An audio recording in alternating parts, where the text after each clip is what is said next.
तो आ गए गुरु। क्या हाल चाल है आप लोगों का? नमस्कार और स्वागत बिल्कुल भी नहीं होगा। सीधे टॉपिक पर बात करते हैं। आज हम लोग कूलम्स लॉ के फॉर्म देखने के लिए जा रहे हैं।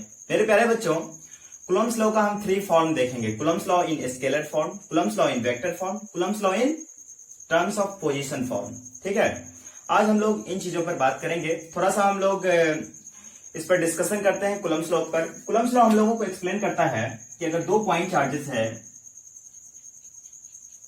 अगर 2 पॉइंट चार्जेस है Q1 और Q2, दोनों के बीच का डिस्टेंस R है, तो कूलम्स लॉ हम लोगों को एक्सप्लेन करता है कि अगर 2 पॉइंट चार्जेस है, उस दोनों पर फोर्स लगेगा, वो फोर्स कितना होगा, ये हम लोगों को कूलम्स लॉ एक्सप्लेन करता है।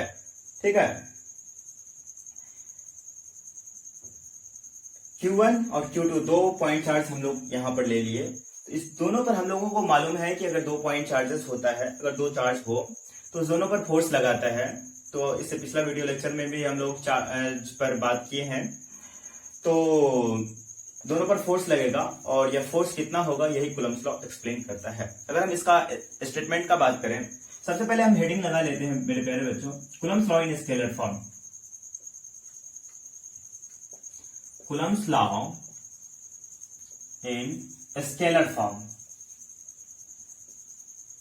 ओके, अब इसका हम स्टेटमेंट लिखने के लिए जा रहे हैं कूलम्स लॉ का।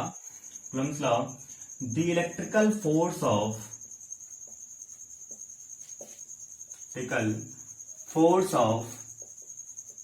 Attraction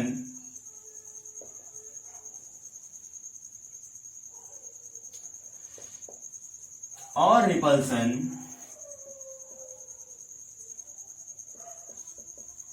the electrical force of attraction or repulsion between two stationary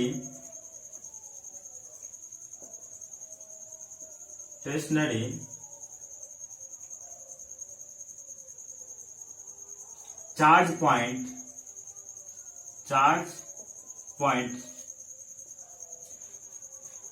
the electrical force of attraction or repulsion between two stationary charge point is directly proportional to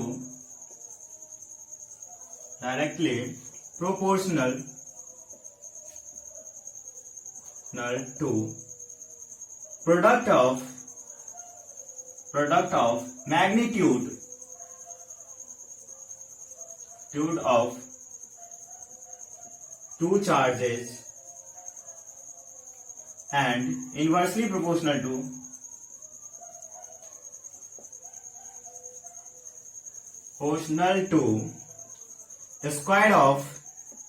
square of the distance between them। ठीक है, Coulomb's law का statement हुआ, the electrical force of attraction और repulsion between two stationary charge is proportional to the product of magnitude of two charges and inversely proportional to square of the distance between them. ठीक है, ये आप statement पहले लिख लीजिए थोड़ा सा, इसके बाद हम आगे बात करते हैं इस पर। ठीक है, आप लिखिए, हम थोड़ा सा साइड हो जाते हैं।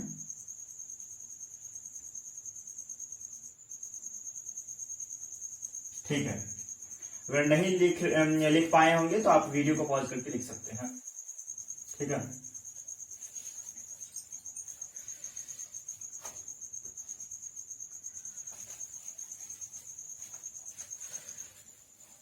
तो हाँ, अब यहां पर मैंने लैंग्वेज में जो लिखा उसको हम यहां पर कुछ मैथमेटिकल टर्म में लिखने के लिए जा रहे हैं, है ना। तो मैंने बताया फर्स्ट में, force is directly proportional to product of magnitude of two charges and inversely proportional to the square of the distance between them. ठीक है, अब इसी को मेरे प्यारे बच्चों, इसी को हम ऐसे लिख सकते हैं, F is proportional to product of, है ना, product of magnitude of two charges and inversely proportional to square of the distance between them. ऐसे लिख सकते हैं कि नहीं, ये बताइए, लिख सकते हैं। तो एफ इज, हम लोग बचपन से पढ़ते आ रहे हैं कि जब प्रोपोर्शनल को इक्वल टू में बदलते हैं तो एक कांस्टेंट आता है, और ये कांस्टेंट मैंने यहां पर लिख दिया। और कांस्टेंट को हम लोग बहुत सारे नामों से जानते हैं। ये कांस्टेंट को सबसे पहले तो हम लोग प्रोपोर्शनलिटी कांस्टेंट बोल देते हैं, प्रोपोर्शनलिटी कांस्टेंट, ठीक है। इसके बाद कोलंबियन कांस्टेंट, बहुत सारे बुक में लिखा हुआ रहता है कोलंबियन कांस्टेंट, क्योंकि कोलंब ने यह लॉ दिया था, तो इसीलिए इसको कोलंबियन कांस्टेंट के नाम से भी जाना जाता है, ठीक है। और इसको इलेक्ट्रोस्टैटिक कांस्टेंट भी कहा जाता है, इलेक्ट्रोस्टैटिक कांस्टेंट, ठीक है।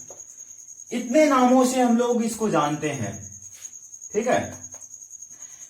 अब यहां पर के का वैल्यू मीडियम पर डिपेंड करता है या ना। अब यहां पर यूनिवर्सल कांस्टेंट जो होता है दो टाइप का होता है, एक यूनिवर्सल कांस्टेंट, एक वेरिएबल कांस्टेंट। अब यूनिवर्सल कांस्टेंट क्या होता है मेरे प्यारे बच्चों, जैसे जी का वैल्यू हर जगह एक ही होगा, वेलोसिटी ऑफ लाइट का वैल्यू होगा। और यहां पर जो है मीडियम पर डिपेंड करेगा मेरे प्यारे बच्चों। अगर एयर में आप ले रहे हैं तो उसका 80 हो जाएगा, अगर फ्री स्पेस और वैक्यूम में ले रहे हैं मेरे प्यारे बच्चों तो उसका 1 हो जाएगा, इसका वैल्यू, के का वैल्यू, ठीक है। अब हम बात करते हैं यूनिट ऑफ के, है ना, यूनिट एंड वैल्यू ऑफ के, यूनिट एंड वैल्यू ऑफ के। इसका यूनिट क्या हो जाएगा मेरे प्यारे बच्चों, के को खींच के इधर लेकर आ जाएंगे तो इसका यूनिट, आप अपना गुणा भाग करते रहिएगा, हम सीधे यहां पर लिखने के लिए जा रहे हैं, है ना। के का यूनिट हो जाएगा न्यूटन पर मीटर स्क्वायर कूलम -2, है ना। इसका डायमेंशन क्या हो जाएगा मेरे प्यारे बच्चों, mLt -2, mLt -4a2 हो जाएगा, 4a2 हो जाएगा। अब क्यों होगा मेरे प्यारे बच्चों, क्यों होगा ऐसा? ऐसा इसलिए होगा, a-2 होगा, mLt -2, हाँ आप अपना करते रहिएगा। यहाँ पर मैंने आपको बता दिया न्यूटन, फोर्स का डायमेंशन न्यूटन होता है ना। न्यूटन फोर्स का यूनिट न्यूटन होता है, न्यूटन का डायमेंशन, फोर्स का डायमेंशन होता है mLt -2, ठीक है। आप यहाँ पर वैल्यू पुट करके आप अपना निकालिए, वो कलाकारी करते रहिए आप, है ना। अब इसको हम यहाँ पर करके ही बता रहे हैं, देखिए न्यूटन बट्टा, है ना, L -2 AT का स्क्वायर, अपना कलाकारी करते रहिए, mLt -2, है ना, अपॉन ऊपर जाएगा, है ना। तो ये L -2 सॉरी, यहाँ पर L स्क्वायर ही होगा, जब ये ऊपर गया तो L -2 हो जाएगा। और कितना हो जाएगा मेरे प्यारे बच्चों, A2 और T2, ठीक है। अब इसको m का वैल्यू 0 हो जाएगा, LT, है ना। इसको सजा कर लिखते हैं, है ना। L कितना है, L स्क्वायर, तो L एक ऊपर में है तो ये कैंसिल हो जाएगा, तो L ही बचेगा, T, है ना, T -2, 2 T है, T -2 और A -2, है ना। तो ये K का डायमेंशन निकल गया मेरे प्यारे बच्चों। वो आप करके देखेंगे घर पे, बहुत सारा डायमेंशन हम पढ़ाएंगे, यूनिट एंड डायमेंशन स्टार्ट किए हैं तो उसी को हम पढ़ाएंगे, ठीक है। अब यहां पर मेरे प्यारे बच्चों K का वैल्यू क्या क्या चीज पर डिपेंड करता है, यूनिट, ये यहां से हम यूनिट निकाल लिए, इसका डायमेंशन निकाल लिए, ठीक है। अब हम unit and value of K, unit and value of K, है ना। Value of K depends upon, के का वैल्यू डिपेंड करता है मेरे प्यारे बच्चों, अभी मैंने आपको बताया nature of the medium, nature of the medium. Second में अभी मैंने आपको बताया था सिस्टम ऑफ यूनिट। अब कौन से सिस्टम में, अभी हम सारा चीज ये पढ़ेंगे मेरे प्यारे बच्चों। System of unit, system of unit, है ना। नेचर ऑफ द मीडियम, अब कौन से मीडियम में ले रहे हैं उस पर डिपेंड करता है ना। के का वैल्यू ऐसे लिखा जाता है 1/4 पाई एप्सिलॉन, है ना। 1/4 पाई एप्सिलॉन, और epsilon is equals to epsilon naught into epsilon r, ठीक है। Epsilon is equals to epsilon naught into epsilon r होता है। अगर हम इसके टर्म में लिखें, यहाँ पर एप्सिलॉन का वैल्यू दे दें, तो ये इस तरह से लिखा जाएगा मेरे प्यारे बच्चों, 1/4 pi epsilon naught into epsilon R, ऐसे लिखा जाएगा। हाँ ना बोल, ऐसे लिखा जाएगा या फिर नहीं। अब एप्सिलॉन को मेरे प्यारे बच्चों सबका नाम देंगे, सबका नाम देंगे, नामकरण करेंगे सभी का, है ना। एप्सिलॉन को हम लोग परमिटिविटी बोलते हैं मेरे प्यारे बच्चों, एप्सिलॉन को परमिटिविटी वीटी, ठीक है। एप्सिलॉन नॉट को रिलेटिव परमिटिविटी, परमिटिविटी, इसका वैल्यू होता है, हमको याद है, हम आपको बता रहे हैं, लेकिन आप निकाल भी सकते हैं, यहीं से निकालेंगे मेरे चेला। सारा चीज का वैल्यू आप कौन से मीडियम में यूज कर रहे हैं, सिर्फ एप्सिलॉन आर का वो करेंगे, सारा अपना कलाकारी करते रहिएगा। हमको याद है, हम डायरेक्ट लिख रहे हैं 8.854 into 10⁻⁻12 coulomb square newton inverse metre -2। आप अपना कलाकारी करते रहिए, वो चीज, वो मेरा काम नहीं है। आप देखिए एप्सिलॉन आर का, एप्सिलॉन आर को हम लोग 3 नाम से जानते हैं, relative permittivity, relative permittivity, dielectric constant, constant, specific inductive capacitance, SIC उसको शॉर्ट में लिखते हैं। यहां पर हम बड़ा नहीं लिखेंगे, बोल दिया आप लिख लेंगे, SIC स्पेसिफिक इंडक्टिव कैपेसिटेंस, ठीक है। तो आप पहले इधर का अगर लिखना चाहेंगे तो पहले आप इधर का लिखेंगे, इसके बाद सारा का नामकरण किए हैं, वो किए हैं, ठीक है। अगर आपको कोई प्रॉब्लम हो तो आप मुझे बता सकते हैं, ठीक है। अब हम इसको इरेज कर रहे हैं, आप अगर नहीं लिखे हैं अभी तक तो आप इसको पॉज करके वीडियो को लिख सकते हैं, ठीक है। अब हम इसको इरेज करने के लिए जा रहे हैं।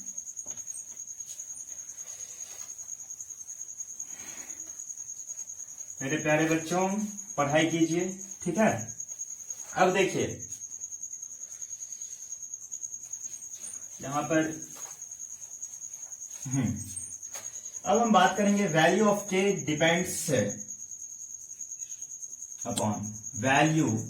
देखिए वैल्यू ऑफ के जो है वो डिपेंड करता है सिस्टम पर, आप कौन से सिस्टम में ले रहे हैं, है ना, और कौन से मीडियम में ले रहे हैं, ठीक है। ठीक है मेरे प्यारे बच्चों,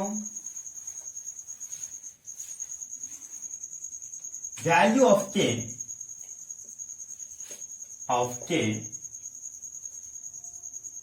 डिपेंड्स अपॉन वैल्यू ऑफ के इन SI सिस्टम। SI सिस्टम में फ्री स्पेस और वैक्यूम, फ्री स्पेस और वैक्यूम में क्या हो जाएगा, फ्री स्पेस वैक्यूम हम लोग एयर को लेते हैं, है ना। तो epsilon R is equal to 1 ले लिए, तो अभी मैंने बताया आपको 1/k is equal to 1/4 pi epsilon naught into epsilon R होगा मेरे प्यारे बच्चों। तो 1/4 पाई एप्सिलॉन नॉट, है ना, इसका 1 दे देंगे वैल्यू। तो अब इसका वैल्यू देंगे मेरे प्यारे बच्चों, तो आप अपना कलाकारी करते रहिए। 4 इंटू 3 इंटू 1 पाई का वैल्यू दे दिए। अभी मैंने आपको एप्सिलॉन नॉट का वैल्यू बताया 8.854 इंटू 10⁻⁻12। ये वैल्यू देकर पूरा काट कुट कर सब कुछ क्रियाक्रम करके आएगा 9 इंटू 10⁹ न्यूटन पर मीटर स्क्वायर कूलम, ठीक है। इस तरह से इसका वैल्यू आएगा कूलम -2, है ना। इस तरह से इसका वैल्यू आएगा मेरे प्यारे बच्चों। अब इसका हम सीजीएस सिस्टम में बात करें तो सीजीएस सिस्टम में इसका यूनिट चेंज हो जाएगा, बस ज्यादा कलाकारी करेंगे, ठीक है। उसमें वो अपना कलाकारी करते रहिएगा आप, ठीक है। अब हम Coulomb's law in vector form देखने के लिए जा रहे हैं, ठीक है। इसका फिर हम लोग एसआई सिस्टम में देखें। अगर हम सीजीएस सिस्टम में इसका देखें तो क्या हो जाएगा मेरे प्यारे बच्चों, है ना। दूसरा हम लिख ही ले रहे हैं इन सीजीएस सिस्टम, ठीक है। सीजीएस सिस्टम में वही इसका के का वैल्यू हो जाएगा 9 इंटू 10⁹ इन बट्टा एप्सिलॉन r, ठीक है। इसी तरह से हम लोग अदर मीडियम के लिए लेंगे तो इस तरह से हो जाएगा, ठीक है। के लिए चले हैं Coulomb's law in vector form. तो आपका स्मार्टनेस देखने के लिए कुछ आपके टीचर या फिर कहीं पर ये पूछ देगा कि कूलम्ब्स कांस्टेंट किन किन फैक्टर पर डिपेंड करता है। कूलम्ब्स कांस्टेंट किन किन फैक्टर पर डिपेंड करता है, तो कूलम्ब्स कांस्टेंट दो फैक्टर पर डिपेंड करता है। System of unit.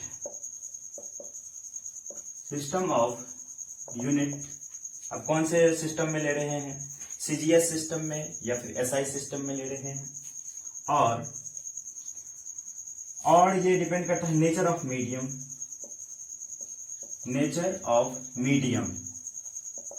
आप कौन से मीडियम में ले रहे हैं, फ्री स्पेस या फिर और वाटर या फिर जो भी मीडियम आप ले रहे हैं उस पर डिपेंड करता है कूलम्ब्स कांस्टेंट। अब यहाँ पर एक कूलम्ब फोर्स, ये भी क्वेश्चन आपसे एराइज किया जा सकता है, कूलम्ब फोर्स किन चीजों पर डिपेंड करता है। मेरे प्यारे बच्चों, कूलम्ब फोर्स 4 चीजों पर डिपेंड करता है। यहीं पर हम इसको इरेज करके लिख रहे हैं, ठीक है। यहाँ पर कूलम्ब्स कांस्टेंट का बात कर लिए हम लोग, कूलम्ब फोर्स का आप बात करते हैं। कूलम्ब फोर्स में ये दो चीज कॉमन है और तीसरा चीज इसमें ऐड हो जाता है मेरे प्यारे बच्चों, ये चार्ज पर भी डिपेंड करता है, ठीक है। और 4th नंबर में आ जाएगा आपका ये डिस्टेंस पर भी डिपेंड करता है। और अभी हम देखे थे that is Q1 Q2 upon r²।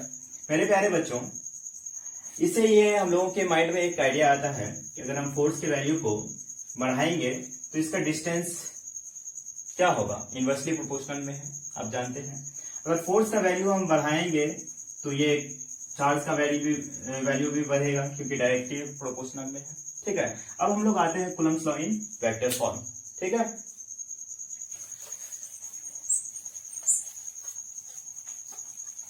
Coulomb's law in vector form. मेरे प्यारे बच्चों, अगर दो चार्जेस हैं, ठीक है, दो चार्जेस हैं, यहाँ पर Q1 और Q2, दोनों पर फोर्स लग रहा है ना। अब ये मेरे ऊपर डिपेंड करता है कि हम कौन सा ले रहे हैं, है ना, F12 F21, ठीक है। मेरे प्यारे बच्चों, ये दो चार्ज हम लोग यहाँ पर मान लिए हैं कि दो चार्ज है। तो हम सभी जानते हैं कि पॉजिटिव चार्ज रहेगा तो दोनों एक दूसरे को रिपेल करेगा। हम लोग एक एज्यूम किए हैं तो यहाँ पर पॉजिटिव चार्ज ले लिए मेरे प्यारे बच्चों, यहाँ पर भी पॉजिटिव चार्ज, ठीक है। अब ये एक दूसरे पर फोर्स लगाएगा, ठीक है। अगर ये Q2 इस पर फोर्स लगाएगा तो ये अवे फ्रॉम इधर भागेगा, ठीक है। अगर ये Q1 इस पर फोर्स लगाएगा तो ये इधर भागेगा, है ना। Like charges repel each other, unlike charges attract each other, आप जानते हैं, बेंजामिन फ्रैंकलिन बताए थे, ठीक है। तो अब हम बात करते हैं लेट पॉइंट चार्जेस, इसको हम लैंग्वेज में लिख रहे हैं लेट पॉइंट चार्जेस। अब हम यहां पर लिख रहे हैं, ठीक है, आप समझ लीजिएगा, Q1 and Q2 separated by distance, यहां पर r के डिस्टेंस पर है, separated bye a distance of r, ठीक है मेरे प्यारे बच्चों। अब इस दोनों पर फोर्स लगेगा, अब इस दोनों पर फोर्स लगता है तो F21 यानी कि जिस पर लगेगा फोर्स उसको पहले लिखेंगे, यानी कि F21 ये फोर्स लगा रहा है 1 पर, ठीक है, तो F21 लिखे। ये चीज हमेशा ध्यान रखना है कि जिस पर फोर्स लगेगा उसको पहले लिखेंगे और जो लगाएगा उसको बाद में लिखेंगे। ठीक है, F21 is equal to K Q1 Q2 upon magnitude में होगा R², ये तो इसका मैग्नीट्यूड ही हो गया। ठीक है, इनटू डायरेक्शन लेंगे R12। ठीक है मेरे प्यारे बच्चों, आपको यहाँ पर एक चीज कंफ्यूजन होगा कि इसको हम एक इक्वेशन 1 मान लेते हैं। आपको एक चीज यहाँ पर कंफ्यूजन होगा, यहाँ पर F21 लिखे हैं और यहाँ पर 12 लिखे हैं, ये तो दोनों चीजें अलग हो जाएगा। मेरे प्यारे बच्चों, इस पर कंफ्यूजन नहीं होना है। ये फोर्स है, इसमें मैग्नीट्यूड और डायरेक्शन दोनों होगा। ठीक है, इसमें सिर्फ डायरेक्शन होगा। डायरेक्शन का बात करेंगे मेरे प्यारे बच्चों, यूनिट वेक्टर है। ठीक है, unit vector equal to vector बट्टा मैग्नीट्यूड, वो आप लोग वेक्टर में पढ़े होंगे, तो इसलिए कंफ्यूजन नहीं करना है मेरे प्यारे बच्चों। अब हम इक्वेशन 1 इसको मान लिए। ठीक है, अब यही चीज यहां पर उल्टा हो जाएगा। क्या, यहां पर 1 2 लगा रहा है ना, force acting on Q2, sorry यहां पर हम एक लाइन यहां पर लिखना चाहेंगे, है ना। आप इसको हम यहां पर इरेज कर रहे हैं, आप लिख सकते हैं एक लाइन इसके ऊपर में, किस पर कौन फोर्स लगा रहा है, फोर्स एक्टिंग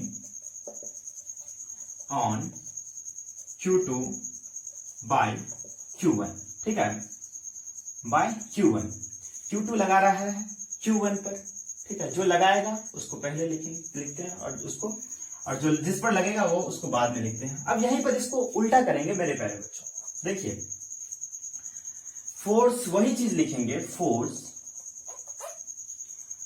एक्टिंग ऑन, उल्टा लिखेंगे एक्टिंग ऑन, यहां पर Q2 था, Q2 की जगह Q1 लिखेंगे, Q1 बाय Q2।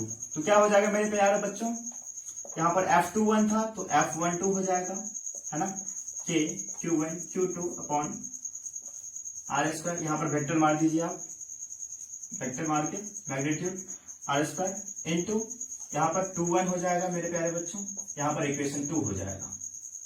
ठीक है, यहां पर कंफ्यूजन नहीं होना है, ये यहां पर मैग्नीट्यूड और डायरेक्शन दोनों होगा, इस पर सिर्फ डायरेक्शन होगा।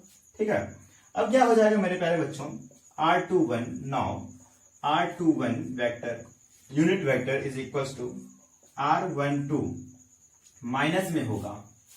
ठीक है, ये दोनों माइनस में होगा क्योंकि यह जो है 10, अब हम लोग लिख सकते हैं यहां पर 10, यह चीज माइनस में हो जाएगा, है ना।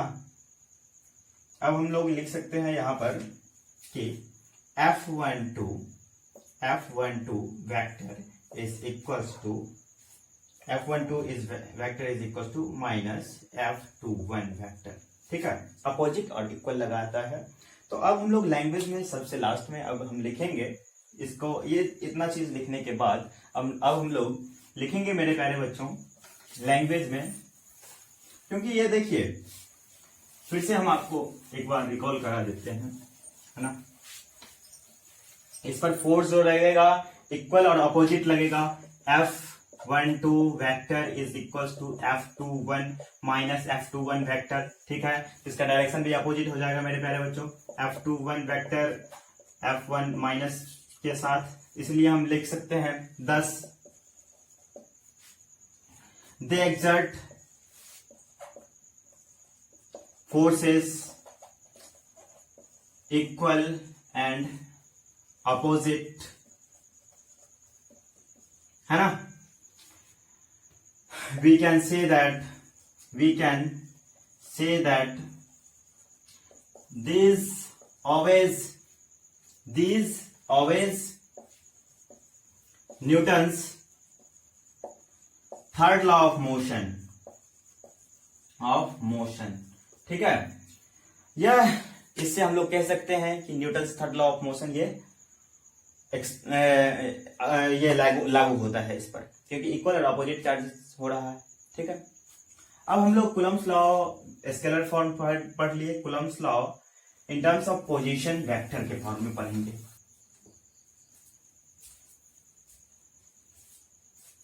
अब हम लोग पढ़ने के लिए चले हैं Coulomb's law in position vector form. Coulomb's law in position vector form, position form, vector form. ठीक है, अब मेरे प्यारे बच्चों यहां पर मैंने फिगर बनाया है कि यहां पर भी Q1 और Q2 दो चार्जेस हैं और इस पर भी फोर्स लगता है F12 और F21। ठीक है, तो अब हम लोग डिस्टेंस R लेते थे, पोजीशन R लेते थे, लेकिन अब हम लोग पोजीशन के फॉर्म में लेंगे डिस्टेंस। ठीक है, पोजीशन के फॉर्म में ये इसका पोजीशन क्या हो जाएगा मेरे प्यारे बच्चों, OA इसका ये पोजीशन वेक्टर हो गया। ठीक है, और ये Q2 का पोजीशन वेक्टर कौन सा हो जाएगा मेरे प्यारे बच्चों, R2 हो जाएगा। ठीक है, जैसे कि मैंने फिगर बनाया है उसी के हिसाब से मैं यहां पर लैंग्वेज में लिखने के लिए जा रहा हूं। ठीक है, consider 2 point charges, consider 2 point charges. हम लोग मान लिए 2 पॉइंट चार्जेस है Q1 और Q2। ठीक है, separated by distance of R, by distance of R distance पर, सॉरी स्मॉल r है, R डिस्टेंस पर यह है, तो let R1 vector is equal to R1 vector is equal to क्या हो जाएगा, AO हो जाएगा या फिर OA भी लिख सकते हैं। ठीक है, is equal to position vector of Q1, position vector of Q1 का पोजीशन वेक्टर मेरे प्यारे बच्चों क्या हो जाएगा, R1 वेक्टर। ठीक है, अब R2 vector is equal to क्या हो जाएगा मेरे प्यारे बच्चों, BO या फिर OB। ठीक है, is equal to position vector of Q2 हो जाएगा। पोजीशन वेक्टर के फॉर्म में हम लोग लिख रहे हैं। नाउ F21 फोर्स लगाएगा। ठीक है, K Q1 Q2 upon position vector के फॉर्म में लिखेंगे, कितना आसान है, इससे पहले भी हम लोगों ने देखा है ना। R12 कैप यूनिट वेक्टर हम लोग लिखते हैं। ठीक है, फ्रॉम ट्रायंगल लॉ से, आप लोगों ने ट्रायंगल लॉ पढ़ा होगा, फ्रॉम ट्रायंगल लॉ 11th में ही था चला ट्रायंगल लॉ। ठीक है, ट्रायंगल लॉ देखिए, OA ये ट्रायंगल में लेंगे तो OA vector plus OB vector, OA vector plus OB vector, ये देखिए OA वेक्टर और OB vector is equals to sorry OA vector plus AB vector plus OA vector plus AB vector is equals to, ये भी लिख सकते थे, कोई दिक्कत नहीं है, OB vector is equal to, अब देखिए OA का वैल्यू कितना है मेरे प्यारे बच्चों, अभी OA का वैल्यू R1, यहां पर R1 लिख सकते हैं, प्लस AB का R है, और OB का क्या है मेरे प्यारे बच्चों, OB R2 है ना। अब इसमें कलाकारी कीजिए, आप अपना करते रहिए, हमको तो जो निकालना है वो निकालेंगे। R vector is equal to, vector मार दीजिए R2 माइनस R1। ठीक है, तो ये इस तरह से AB vector is equal to R2 vector minus R1 vector लिखा जाएगा मेरे प्यारे बच्चों। ठीक है, अब हम थोड़ा सा कैलकुलेशन कर रहे हैं ट्रायंगल लॉ से। देखिए ट्रायंगल लॉ समझने का प्रयास कीजिए कि OA vector plus AB vector, ये वेक्टर का दोनों का resultant is equal to OB vector, इस तरह से अपना जिसका वैल्यू जो था वो लिख दिए। ठीक है, अब यहां पर 2 लाइन बस बचा हुआ है, F21 vector is equal to K Q1 Q2 upon AB vector, position vector ले रहे हैं AB वेक्टर ये। ठीक है, यहां पर जो हम लोग निकाले भी हैं, इंटू R12 वेक्टर। ठीक है, is equal to Q1 Q2 upon, अब AB का वैल्यू यहां पर हम दे दें Q2 vector minus R1 vector. इस तरह से मेरे प्यारे बच्चों, इस तरह से हम लोगों ने कूलम्स लॉ का तीनों फॉर्म पढ़ लिए। ठीक है, आपको यह वीडियो कैसा लगा आप मुझे जरूर बताइएगा और इसको शेयर भी कीजिए। ठीक है, धन्यवाद, फिर मिलेंगे नेक्स्ट वीडियो में। जय हिंद, वंदे मातरम। Okay, bye bye. ठीक है।